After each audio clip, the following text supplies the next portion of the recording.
Welcome to the last breakfast. Please enjoy the video. In this video, I will explain how to make Jaiphal cream at home. This simple recipe uses natural ingredients to create a nourishing cream for your skin. To begin, you will need 1 whole nutmeg, about 100 milliliters of coconut milk, and 1 tablespoon of your preferred skin-friendly oil, such as jojoba or almond oil.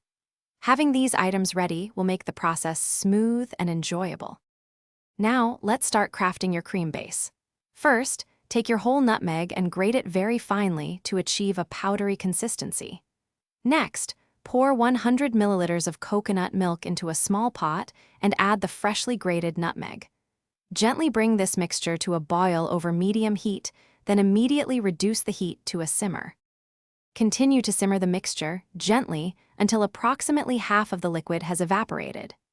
This crucial step concentrates the nutmeg's beneficial compounds, creating a potent base for your cream.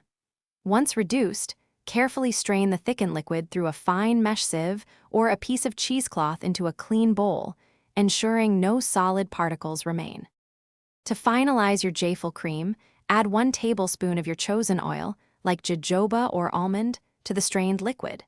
Stir thoroughly until all ingredients are well combined and the cream has a smooth consistency. Now, transfer your homemade cream into a clean, disinfected container. For optimal freshness and to extend its shelf life, store your Jaiphal cream in the refrigerator for up to 2 months. Thanks for watching. If this was helpful, leave a like and consider subscribing. See you next time.